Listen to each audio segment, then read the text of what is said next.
Assalamualaikum warahmatullahi wabarakatuh. Salam sejahtera untuk kita semua. Salam Om Swastiastu, Namo Buddhaya, salam kebajikan untuk kita semua. Kan saya Disinka Pradana dari kelompok 4 mata kuliah dasar-dasar ilmu perundang-undangan dari kelas 2019A. Di sini saya akan memberikan sebuah pemaparan materi mengenai naskah akademik yang menjadi bahan yang akan menjadi moda dan menjadi sebuah dasar bagi kami untuk melakukan sebuah revisi terhadap suatu undang-undang seperti itu. Nah, dalam hal ini saya akan menyampaikan perihal pendahuluan, perihal bagaimana metode yang kami gunakan, perihal permasalahan-permasalahan yang ada, dan perihal maksud dan tujuan kami melakukan revisi undang-undang tersebut seperti itu. Nah, kita perlu tahu bahwa sebenarnya negara kita ini menjadi salah satu negara yang sentral, negara yang sangat punya peran penting dan vital dalam penggunaan dan pemanfaatan teknologi sebagai sebuah variabel penting dalam kehidupan masyarakat, entah itu kehidupan formal maupun informal seperti itu.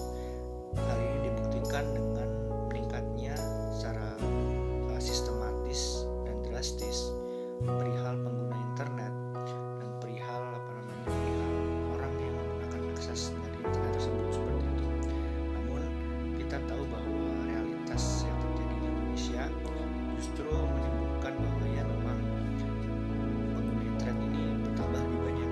Namun kita tahu bahwa realitas yang ada justru banyak sekali penyalahgunaan dan penyelewengan terhadap penggunaan teknologi ini seperti itu. Kita perlu menyadari bahwa sebenarnya teknologi dan informasi ini merupakan sebuah variabel yang mengubah kita sebagai seorang manusia, bagaimana cara kita berperilaku maupun memiliki sebuah pola hidup dengan sesama. Perkembangan teknologi ini juga menjadi sebuah hal yang membuat kita berpikir bahwa sebenarnya Indonesia ini bukanlah sebuah negara yang kecil, negara ini besar. Maksud dari teknologi ini adalah teknologi ini menjadi sebuah hal yang membuat kita tuh merasa negara tuh tanpa batas seperti itu, borderless seperti itu. Nah, karenanya dengan hal ini kita perlu sebuah payung hukum maupun sebuah dasar legal untuk membatasi semua tindak penyelewengan dan mengurangi semua tindak penyelewengan seperti itu. Karena kita tahu bahwa sebenarnya persoalan itu tuh seringkali memang terjadi dalam ruang lingkup kita seperti itu. Nah, persoalan yang penting dalam hal ini juga perihal perbuatan melawan hukum dalam dunia cyber atau dunia teknologi ini yang istilahnya juga sangat marak terjadi di Indonesia seperti itu. Nah, kalau terjadi sebuah tindak pidana cyber ini, kita berpikir bahwa tidak mudah jika hanya mengandalkan hukum positif yang konvensional seperti itu. Perlu sebuah reformasi hukum, perlu yang namanya sebuah pembaharuan hukum agar apa? Agar Indonesia ini menjadi sebuah negara yang memiliki sebuah ikatan, sebuah payung hukum yang jelas. Payung hukum yang jelas agar apa? Agar istilahnya kita tahu bahwa semua kegiatan yang terjadi ini, semua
sebuah hal yang penting.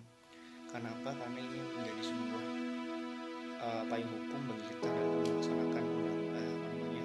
melaksanakan kehidupan kita sebagai warga negara global yang memahami teknologi secara kolektif dan kolegial seperti itu. Sekian dari saya, mungkin akan diteruskan oleh teman-teman saya di kelompok 4. Terima kasih banyak. Assalamualaikum warahmatullahi wabarakatuh. Saya Satira Rifka Ajani dengan NIM 1902864 akan melanjutkan pembahasan mengenai kajian terhadap asas prinsip yang terkait dengan penyusunan norma. Nah, yang pertama yang akan dibahas yaitu asas keadilan, kemanfaatan, dan kepastian hukum. Seperti yang kita ketahui, Indonesia sebagai negara hukum dan bukan negara kekuasaan. Hal ini termuat dalam konstitusi negara, yaitu di dalam Undang-Undang Dasar Negara Republik Indonesia tahun 1945, yang mana bagian penjelasannya menyatakan bahwa Indonesia adalah negara yang berdasarkan hukum dan tidak berdasarkan atas kekuasaan belaka.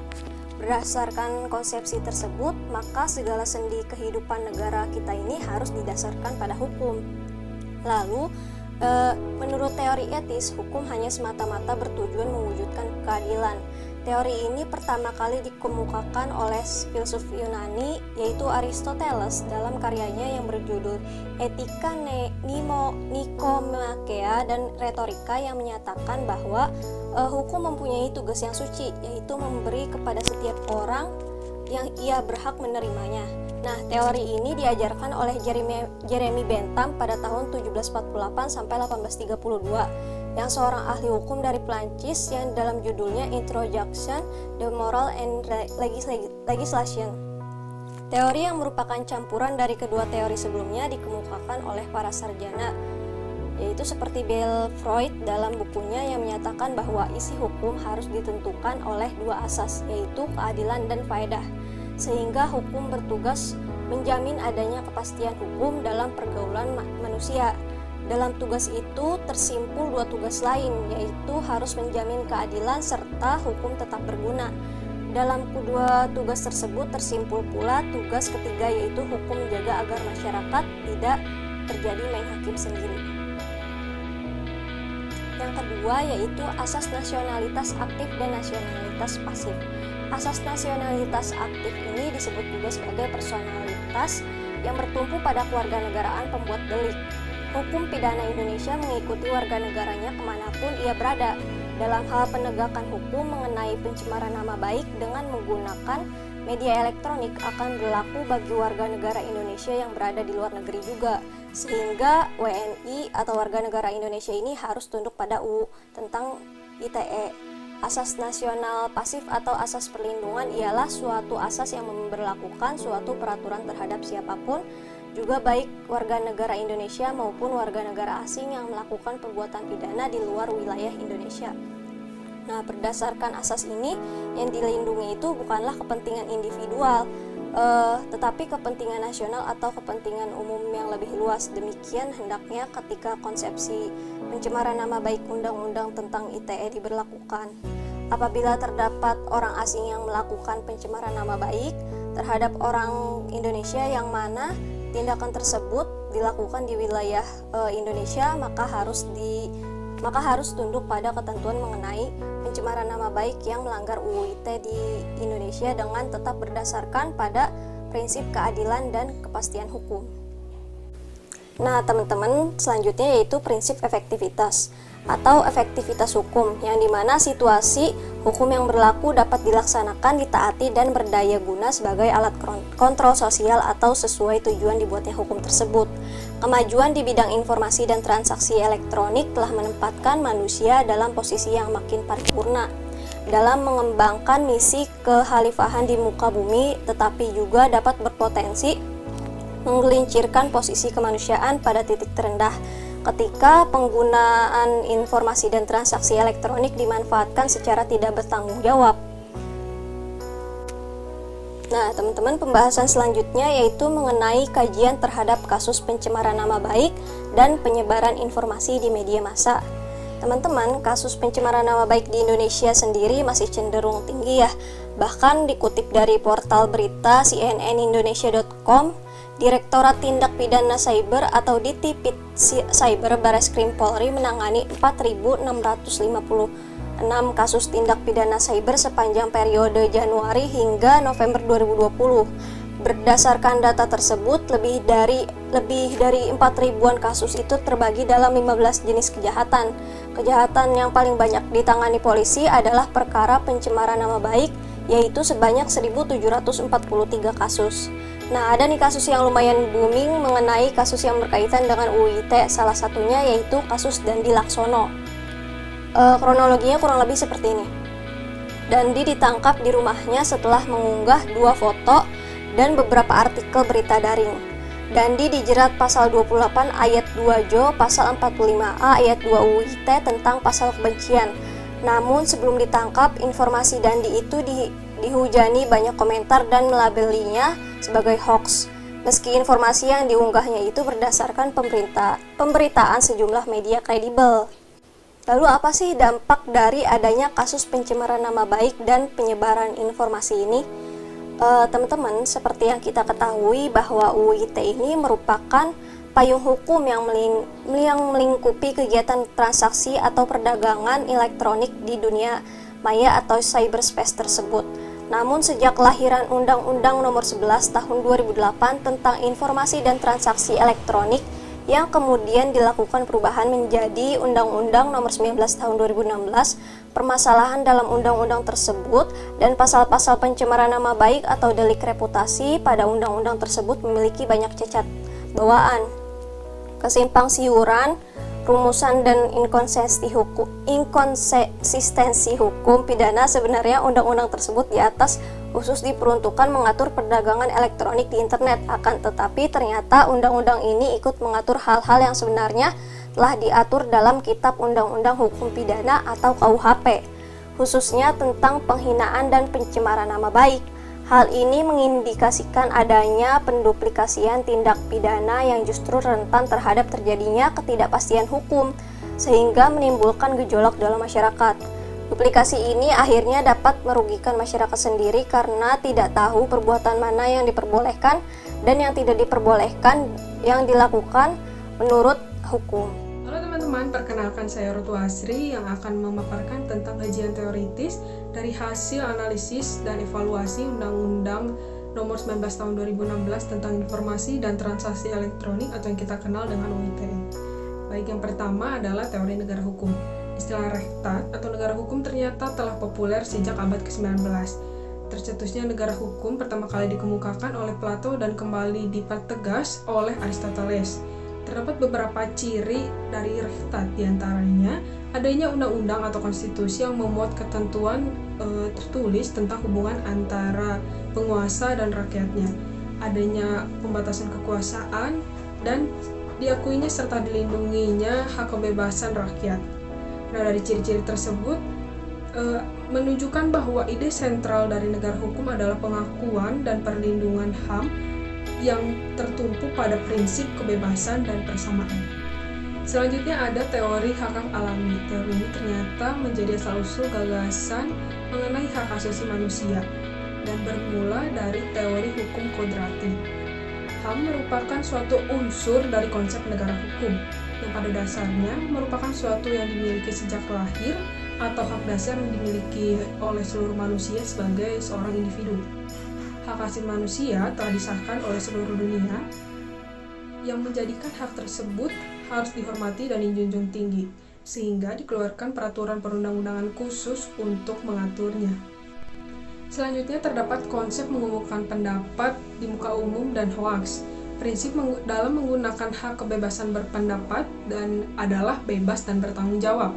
Di Indonesia, kebebasan berpendapat telah diatur dalam Undang-Undang Nomor 19 Tahun 1998, Pasal 28E ayat 2 dan 3 dalam Undang-Undang Dasar Negara Republik Indonesia tahun 1945, Undang-Undang Nomor 39 Tahun 1999, Pasal 25, serta untuk pembatasan penggunaan hak kebebasan berpendapat telah jelas diatur dalam Pasal 28J dalam Undang-Undang 1945 Pasal 69 Undang-Undang Nomor 39 Tahun 1999, Pasal 70 dalam Undang-Undang Nomor 39 Tahun 1999 tentang Hak Asasi Manusia. Nah, berbicara tentang hoax, pastinya udah gak asing ya di telinga kita. Dalam Kamus Besar Bahasa Indonesia atau KBBI, hoax artinya berita bohong. Hoax merupakan hal buruk dari kebebasan berbicara dan berpendapat di internet. Hoax di Indonesia telah diatur dalam pasal 28 dan 45 Undang-Undang Nomor 11 Tahun 2008 tentang Informasi dan Transaksi Elektronik berdasarkan Undang-Undang Nomor 11 Tahun 2008 tentang Informasi dan Transaksi Elektronik.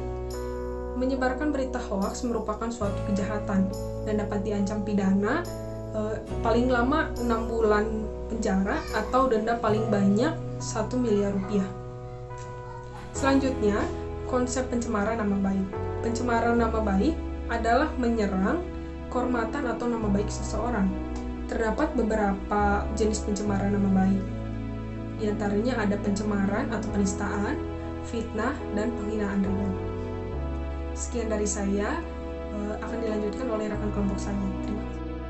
Halo, perkenalkan nama saya Sela Febiani dengan NIM 1906062 dari kelompok 4. Di sini saya akan melanjutkan penjelasan dari rekan saya sebelumnya, yaitu saudara Tegar. Nah, seperti kita ketahui, dalam pembuatan suatu undang-undang, pemerintah tidak hanya membuat dengan begitu saja. Pasti ada tujuan yang ingin dicapai oleh pemerintah dengan membuatnya undang-undang tersebut. Nah, untuk undang-undang ITE sendiri, pemerintah memiliki suatu tujuan, di mana tujuan dari pemerintah itu dalam membuat undang-undang ITE ini yaitu untuk menjaga ruang digital yang dimanfaatkan oleh masyarakat Indonesia agar tetap bersih, sehat, beretika, dan agar dapat dimanfaatkan oleh masyarakat Indonesia secara produktif.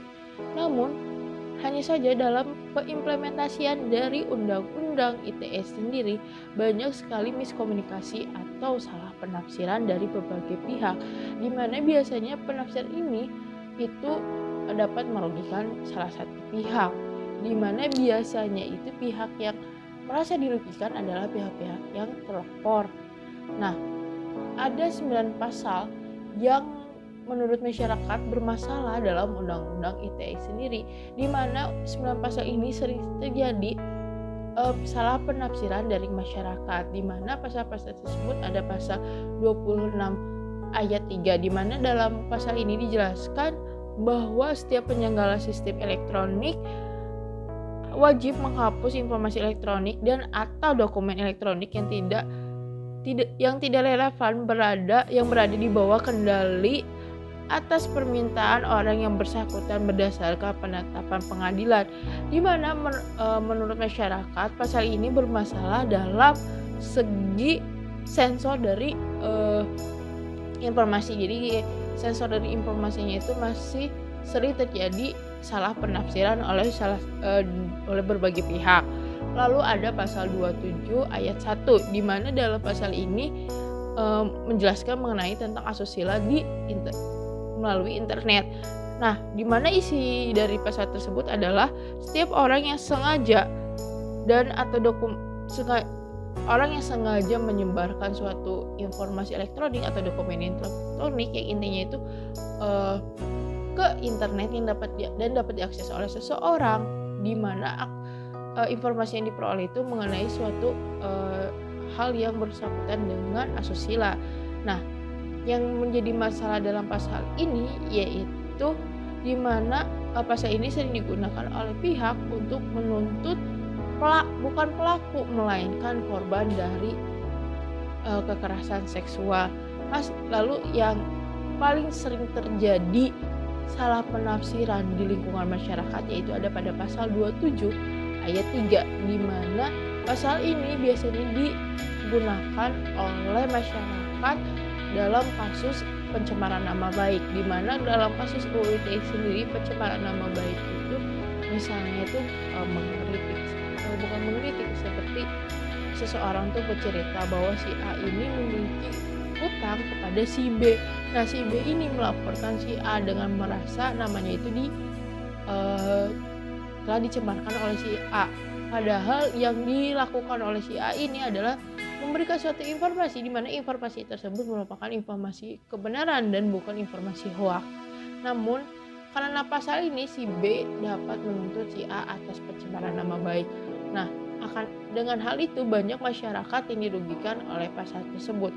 Lalu ada pasal lainnya, yaitu ada pasal 28 ayat 2 di mana pasal ini lebih bermasalah, yaitu tentang SARA, di mana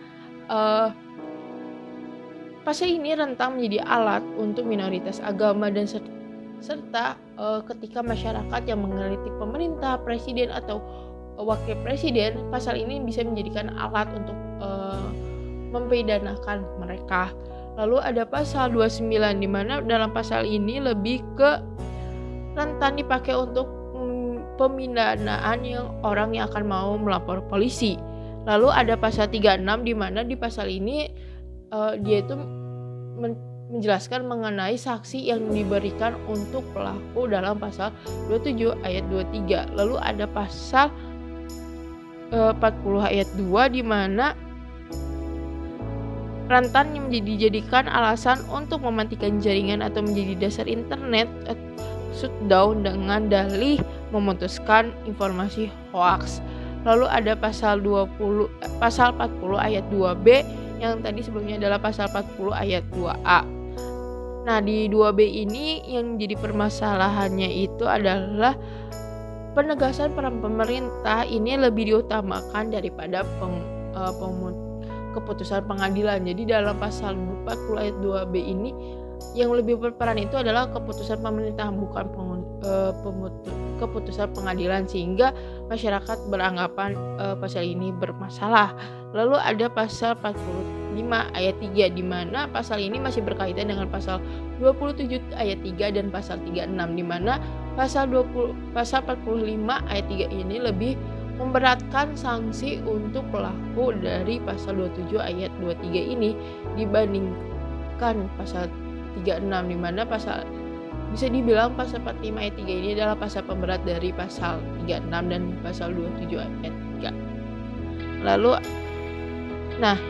maka dari itu banyak sekali masyarakat Indonesia yang ingin melakukan revisi terhadap undang-undang tersebut, di mana undang-undang tersebut telah banyak merugikan masyarakat berbagai pihak, di mana seperti kita ketahui banyak kasus yang terjadi itu terutama dikarenakan pasal 27 ayat 3 ini, di mana pencemaran nama baik, sehingga masyarakat yang merasa tidak bersalah lalu harus dihukum karena pasal 27 ayat 3 ini ingin sekali undang-undang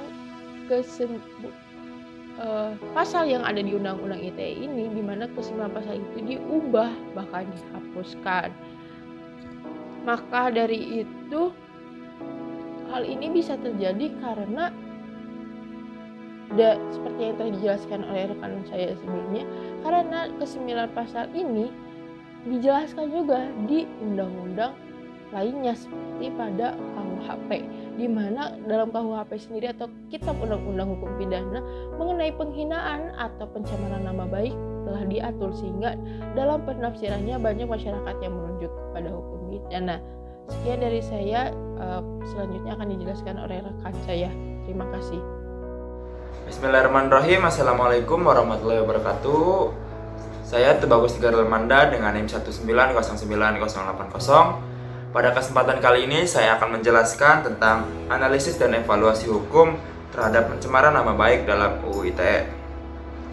Penafsiran terhadap isi dari pasal 27 ayat 3 UU ITE, yang mana isi dari pasal tersebut yaitu setiap orang dengan sengaja dan tanpa hak mendistribusikan dan mentransmisikan dan membuat dapat diaksesnya informasi elektronik dan dokumen elektronik yang memiliki muatan penghinaan dan pencemaran nama baik. Pasal tersebut sendiri memiliki kaitannya dengan hukum pidana, yaitu pasal 310 dan pasal 311 KUHP. Menurut Mahkamah Konstitusi sendiri menyimpulkan bahwa nama baik dan kehormatan seseorang patut untuk dilindungi oleh sebuah hukum yang berlaku di Indonesia. Pasal 27 ayat 3 UU ITE menyebutkan dianggap tidak melanggar nilai-nilai demokrasi, hak asasi manusia, dan prinsip hukum yang berlaku di Indonesia.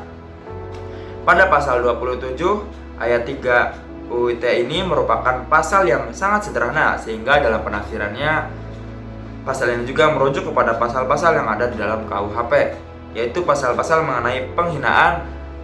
Hal ini dikarenakan dalam UU ITE tidak dijelaskan mengenai pengertian dan pencemaran nama baik. Dengan merujuk kepada pasal 310 KUHP dapat diartikan bahwa pencemaran nama baik adalah perbuatan penyerangan kehormatan atau nama baik seseorang dengan mendudukan sesuatu hal yang dimaksudkan supaya hal itu diketahui oleh khalayak umum. Dalam pasal 27 ayat 3 UU ITE ini mengenai pencemaran nama baik, rumusannya yaitu setiap orang dengan sengaja dan tanpa hak mendistribusikan dan mentransmisikan dan membuat dapat diaksesnya informasi elektronik dan dokumen elektronik yang memiliki muatan penghinaan atau pencemaran nama baik. Sedangkan dalam pasal 310 KUHP ini menyatakan barang siapa sengaja yang menyerang kehormatan atau nama baik seseorang dengan menuduhkan sesuatu hal yang maksudnya terang supaya hal itu diketahui oleh umum, diancam karena pencemaran nama baik dengan pidana penjara paling lama 9 bulan dan denda paling banyak 400.500 rupiah. Untuk pemberian sanksi pidana kepada pelaku pencemaran nama baik, dalam UU ITE sendiri terdapat pasal yang memberikan hukum pidana kepada pelaku tanpa merujuk kepada pasal yang terdapat dalam KUHP tersebut. Hal tersebut dapat diatur dalam pasal 45 ayat 3 UU ITE.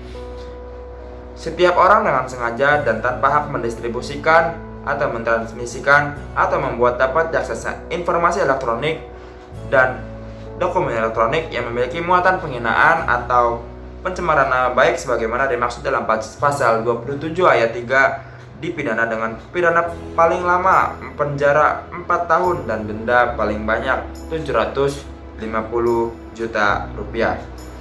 Mengenai sanksi pidana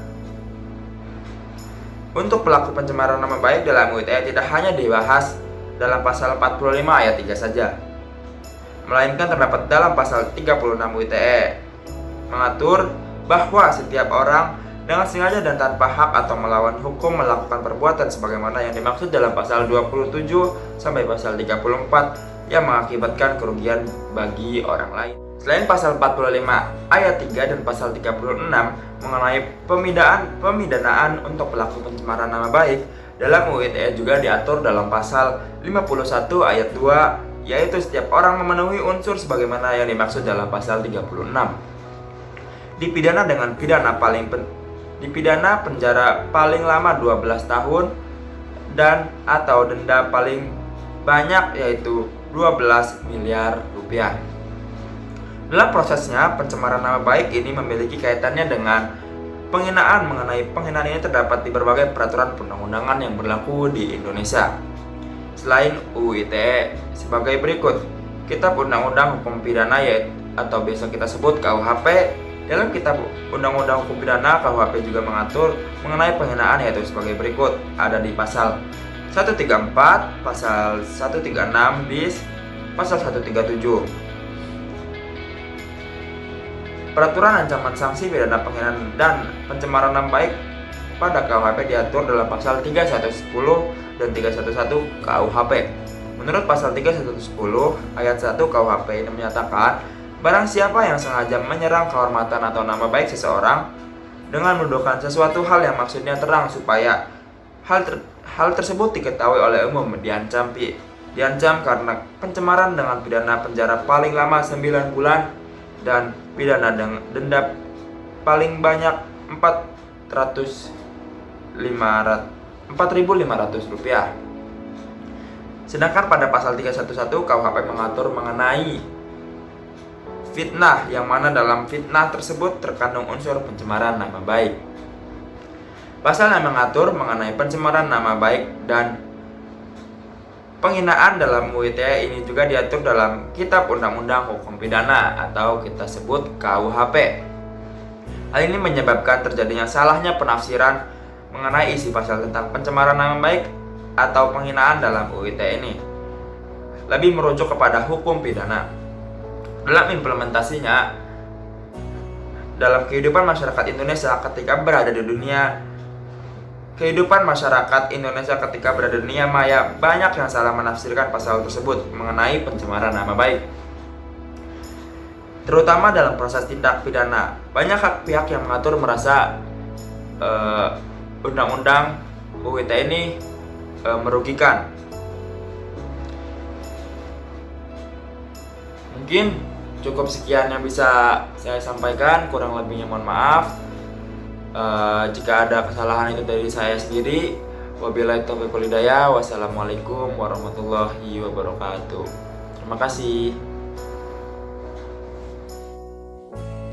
Bismillahirrahmanirrahim. Assalamualaikum warahmatullahi wabarakatuh. Saya Teddy Eza Mulyadi dengan NIM 1909911. Di sini saya akan melanjutkan presentasi dari rekan saya sebelumnya mengenai landasan sosiologis.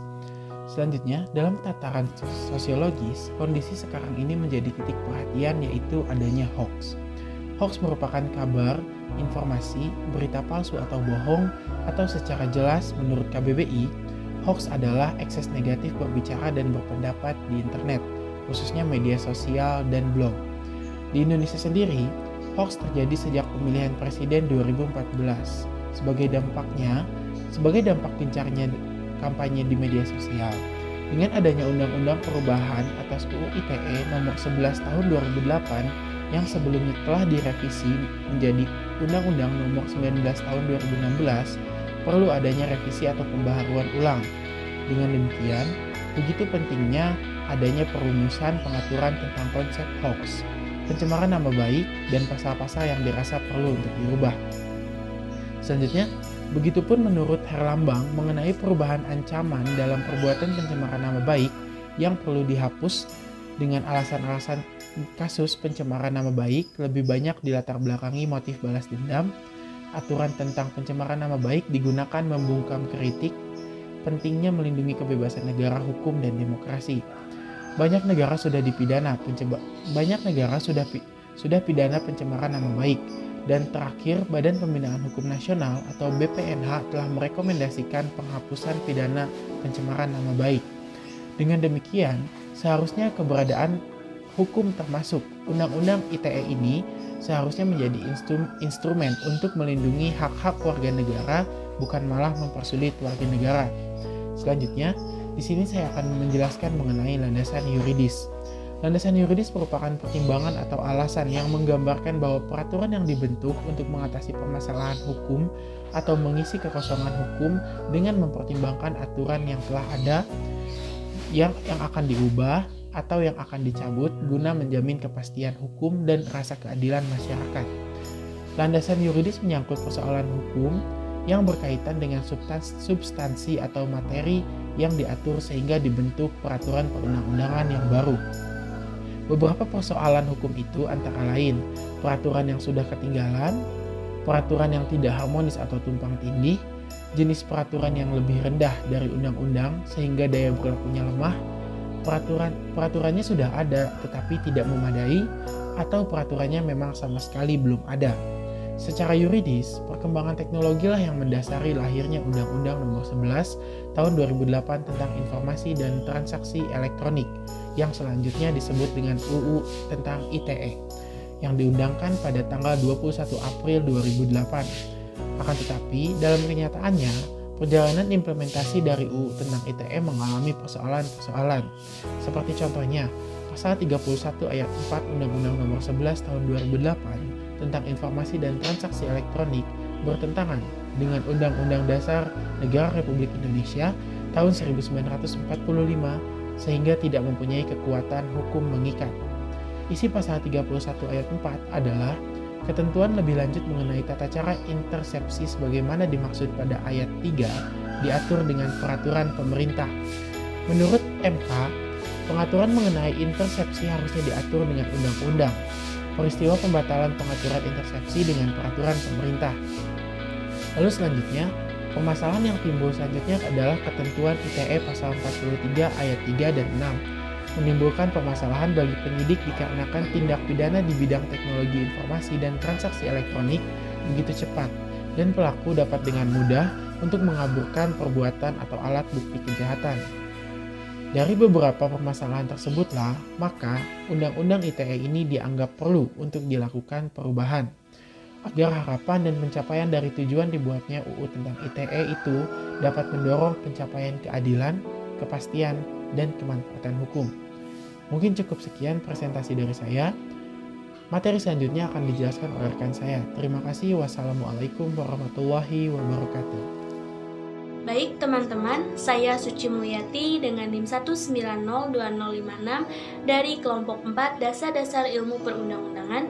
Dalam kesempatan kali ini, saya akan membahas mengenai landasan filosofis dan landasan sosiologis yang dimuat dalam naskah akademik RUU ITE. Nah, teman-teman, perlu teman-teman ketahui bahwasanya dalam penyusunan naskah akademik perlu adanya sebuah landasan. Landasan tersebut terdiri dari landasan filosofis, landasan sosiologis, dan landasan yuridis. Landasan filosofis merupakan pertimbangan atau alasan yang menggambarkan bahwa peraturan yang akan dibentuk harus mempertimbangkan pandangan hidup, kesadaran, dan cita hukum yang meliputi suasana kebatinan serta falsafah bangsa Indonesia yang bersumber dari Pancasila dan pembukaan Undang-Undang Dasar Negara Republik Indonesia tahun 1945. Butir sila dalam Pancasila adalah landasan utama yang mengikat penyelenggaraan negara dalam merumuskan kebijakan yang berdimensi pada ketuhanan, kemanusiaan, persatuan, kerakyatan, dan keadilan. Kelima sila tersebut menjadi ruh dalam setiap kebijakan yang disusun oleh penyelenggaraan negara demi mewujudkan cita-cita Indonesia yang bersatu, berdaulat, adil, dan makmur. Karena cita-cita tersebut hanya akan tergapai apabila penyelenggaraan negara menjamin kesejahteraan setiap warga negaranya, termasuk menjamin dan melindungi hak anak dalam hak asasi manusia. Nah, dijelaskan pula dalam Undang-Undang Dasar Negara Republik Indonesia tahun 1945 pasal 28E ayat 3 menyatakan bahwa setiap orang berhak atas kebebasan berserikat, berkumpul, dan mengeluarkan pendapat. Demikian juga pasal 25 Undang-Undang Nomor 39 tahun 1999 tentang hak asasi manusia menyatakan bahwa setiap orang berhak untuk menyampaikan pendapat di muka umum, termasuk hak untuk mogok sesuai dengan ketentuan peraturan perundang-undangan. Pembatasan penggunaan hak kemerdekaan atas kebebasan menyatakan pendapat di muka umum sebagaimana implementasi dari pelaksanaan hak asasi manusia telah diatur secara jelas dalam Konstitusi Negara Republik Indonesia, yaitu pada pasal 28J Undang-Undang Dasar Negara Republik Indonesia tahun 1945 yang menyatakan bahwa ayat 1, setiap orang wajib menghormati hak asasi orang lain dalam tertib kehidupan bermasyarakat, berbangsa, dan bernegara. Ayat 2, dalam menjalankan hak dan kebebasannya, setiap orang wajib tunduk kepada pembatasan yang diterapkan dengan undang-undang dengan maksud semata-mata untuk menjamin pengakuan serta penghormatan atas hak dan kebebasan orang lain dan untuk memenuhi tuntutan yang adil sesuai dengan pertimbangan moral, nilai agama, keamanan, dan ketertiban umum dalam suatu masyarakat yang demokratis. Selanjutnya, secara lebih khusus, hak kemerdekaan menyampaikan pendapat di muka umum telah diatur pula dalam Undang-Undang Nomor 9 Tahun 1998 tentang kemerdekaan menyampaikan pendapat di muka umum. Nah, teman-teman, pembahasan selanjutnya yaitu landasan sosiologis. Nah, landasan sosiologis merupakan pertimbangan atau alasan yang menggambarkan bahwa undang-undang yang dibentuk untuk memenuhi kebutuhan masyarakat dalam berbagai aspek. Landasan sosiologis juga sesungguhnya menyangkut fakta empiris mengenai perkembangan masalah dan kebutuhan masyarakat dan negara. Nah, secara sosiologis, perubahan Undang-Undang ITE dilakukan karena adanya kehendak untuk memenuhi kebutuhan hukum masyarakat, termasuk di dalamnya hukum yang mencerminkan nilai-nilai kebudayaan dari suatu bangsa, di mana banyaknya peristiwa yang memperlibatkan bahwa masyarakat menuntut cara yang berbeda dalam pengaturan intersepsi dan ancaman pencemaran nama baik yang dianggap terlalu berat sehingga sanksi hingga pelaku terhadap pelanggarannya dianggap lebih berat daripada perbuatan yang dilakukannya. Baik, pembahasan dari saya cukup sekian, kurang lebihnya mohon maaf. Apabila ada kesalahan, selanjutnya akan dilanjutkan oleh rekan saya. Terima kasih. Kenalkan, nama saya Wina Murafiana Janandita dengan NIM 1907767. Di sini saya akan melanjutkan pemaparan mengenai sasaran, arah pengaturan, dan ruang lingkup materi muatan undang-undang.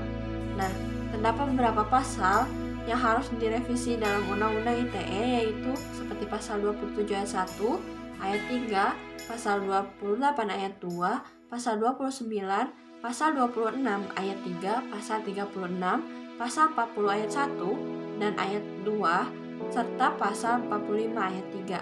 Nah, pasal-pasal tersebut seringkali disebut sebagai pasal karet yang dalam KBBI ini diartikan sebagai pasal dalam undang-undang yang tidak jelas tolak ukurnya. Namun, sasaran dari naskah akademik yang dibuat oleh kelompok kami adalah perubahan pada pasal 27 ayat 1 dan pasal 27 ayat 3 serta pasal 28 ayat 2 dalam Undang-Undang ITE.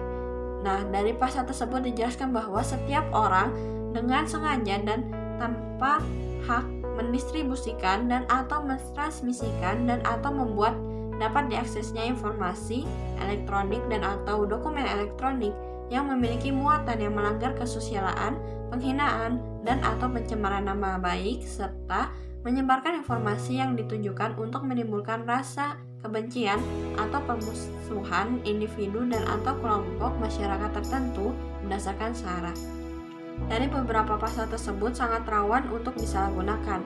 Nah, selain itu juga isi dari pasal tersebut sangat multitafsir serta menimbulkan duplikasi hukum. Dari pasal tersebut juga sudah tercantum dalam Undang-Undang Pornografi dan KUHP. Dengan adanya duplikasi hukum ini dapat menimbulkan ketidakpastian hukum. Nah, pasal tersebut juga termasuk ke dalam kualifikasi cyber and black crime atau kejahatan konvensional yang diekstensifikasikan menggunakan komputer. Namun, pada perumusannya disamakan dengan cyber dependent crime atau kejahatan yang muncul karena adanya teknologi komputer. Nah, untuk melakukan perubahan pada pasal-pasal yang telah disebutkan tadi, perlu memperhatikan juga dari undang-undang lainnya seperti Undang-Undang Nomor 39 Tahun 1999 tentang Hak Asasi Manusia, Undang-Undang Nomor 14 Tahun 2008 tentang Keterbukaan Informasi Publik, dan Undang-Undang Nomor 4 Tahun 2011 tentang Informasi Geospasial. Dan dari pasal 27 ayat 1 Undang-Undang ITE ini menjelaskan mengenai asusila, di mana seseorang menyebarkan dengan sengaja atau tidak sesuatu hal elektronik yang memiliki muatan yang melanggar kesusilaan. Dari pasal ini rentan sekali digunakan untuk menghukum korban kekerasan berbasis gender online karena dalam pasal ini sendiri masih rancu terhadap fase distribusi dan transmisinya. Selain itu, unsur kesusilaan dalam pasal ini tidak jelas merujuk pada bagian mana dalam KUHP. Selanjutnya ada pasal 27 ayat 3 Undang-Undang ITE menjelaskan mengenai defamasi atau pencemaran nama baik.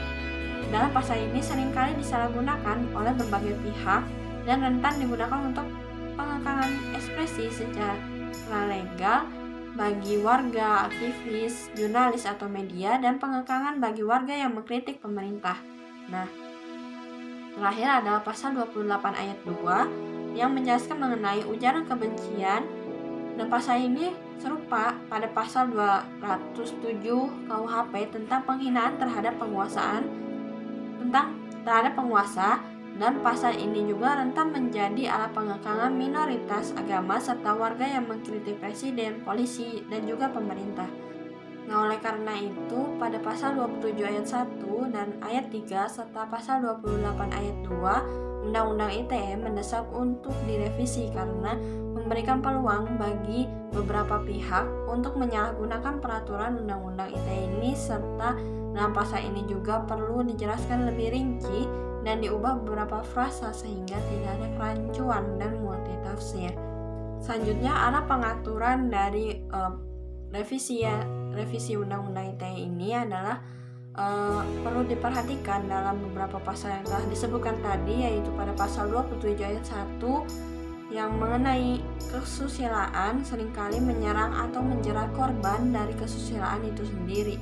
Kemudian pada pasal 27 ayat 3 ini setelah dilakukan revisi termasuk ke dalam delik aduan yang akibatnya dinilai multitafsir karena tidak ada batasan yang jelas terkait pengaduan kesusilaan, penghinaan, dan pencemaran nama baik.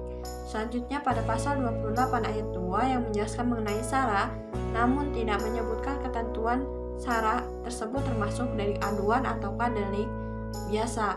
Dalam pasal ini juga tidak dijelaskan mengenai batasan-batasan yang jelas mengenai SARA. Dengan adanya pasal-pasal multitafsir dalam Undang-Undang ITE ini membatasi kebebasan berpendapat, terutama dalam beropini dan memberikan kritik. Padahal dalam Undang-Undang Dasar 1945 ini telah disebutkan juga bahwa setiap orang berhak atas kebebasan berserikat, berkumpul, dan mengeluarkan pendapat. Selain itu, multitafsir ini juga menimbulkan kesewenang-wenangan karena penegak hukum menentukan orang yang tersandung Undang-Undang ITE sendiri bersalah dan layak dipidanakan tanpa memilah dan memilih unsur pasal mana yang dilanggar. Selain itu, menimbulkan pula ajang balas dendam bagi sebagian kelompok, bahkan menjadi senjata untuk menjebak lawan politik. Oleh karena itu, beberapa pasal yang telah disebutkan perlu untuk segera direvisi agar tidak terjadi multitafsir yang berkelanjutan. Lalu, cakupan pengaturan dari berdasarkan sasaran dan arah kebijakan yang telah dipaparkan tadi, maka usulan revisi terhadap pasal 27 ayat 1 dan pasal 27 ayat 3 serta pasal 28 ayat 2 Undang-Undang ITE ini berisi mengenai penegakan konteks konten untuk umum, dan apabila ditujukan untuk ranah privat, maka salah satu yang bisa dijerat adalah apabila salah satu pihak tidak dikehendaki adanya transmisi konten. Nah, hal ini ditujukan untuk pasal 27 ayat 1. Selanjutnya pada pasal 27 ayat 3 ini berisi mengenai penegasan serta pengaturan mengenai kriteria pencemaran nama baik dilihat dari akibat yang ditimbulkan dari pencemaran nama baik tersebut. Dan yang terakhir yaitu pasal 28 ayat 2 berisi mengenai penegasan dan pengaturan untuk batasan-batasan yang jelas mengenai SARA. Sekian dari saya, terima kasih. Wassalamualaikum warahmatullahi wabarakatuh. Bismillahirrahmanirrahim. Assalamualaikum. Halo, perkenalkan saya Eca Suciati dengan NIM 1902242. Di sini akan memberikan kesimpulan atas pemaparan yang telah rekan-rekan saya sampaikan. Seperti yang telah disampaikan sebelumnya, bahwa penggunaan dan pemanfaatan teknologi informasi baik secara formal untuk alasan kenegaraan maupun informal untuk penggunaan hiburan semata itu sudah menjadi salah satu hal yang sentral ya yang terjadi di negara kita. Nah, teknologi informasi ini telah memberikan begitu banyak manfaat seperti meningkatkan kesejahteraan, meningkatkan kemajuan dan peradaban manusia, dan tentunya masih banyak lagi kontribusi lainnya. Nah, namun perlu kita ketahui gitu bahwa teknologi informasi ini juga menjadi moda yang sangat efisien dan juga efektif untuk melakukan perbuatan melawan hukum. Maka dari itu, perlulah adanya regulasi yang jelas dan juga tegas dalam mengatur pemanfaatan teknologi informasi, khususnya dalam lingkup informasi dan transaksi elektronik. Nah, UU ITE hadir sebagai dasar hukum sekaligus pedoman bagi penyelenggaraan, penggunaan, dan pemanfaatan teknologi informasi bagi segenap masyarakat Indonesia.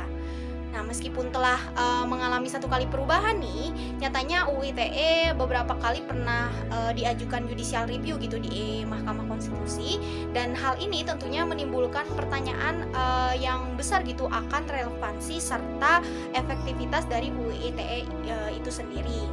Nah, UU ITE juga dianggap memiliki beberapa pasal karet gitu atau pasal dalam undang-undang yang tidak jelas gitu tolak ukurnya, seperti pada pasal 27 ayat 1, pasal 27 ayat 3, terus pasal 28 ayat 2, pasal 29, dan masih banyak lagi yang lainnya gitu. Pasal karet seperti ini tentunya bisa menimbulkan multitafsir yang dapat membatasi kebebasan berpendapat, terutama dalam beropini dan memberikan kritik gitu.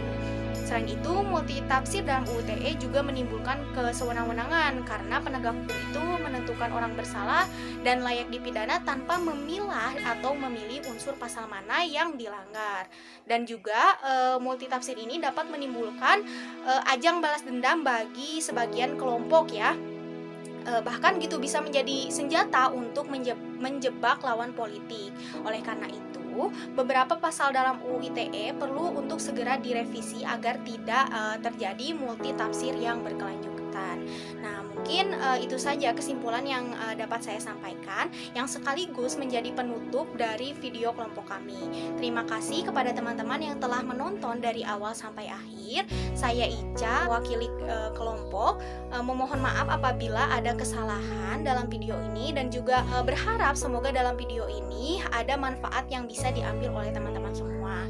Baiklah, mungkin sekian dari kelompok kami. Wassalamualaikum warahmatullahi wabarakatuh.